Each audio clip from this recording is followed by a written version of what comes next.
Do you want to make inuman? Do you want alak today?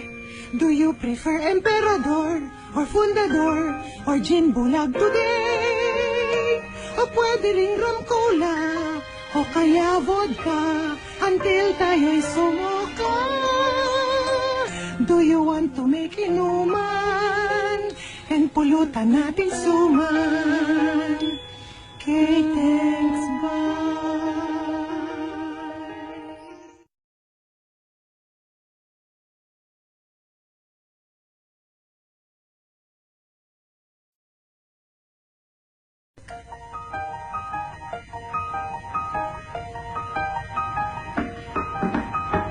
Do you want to make inuman?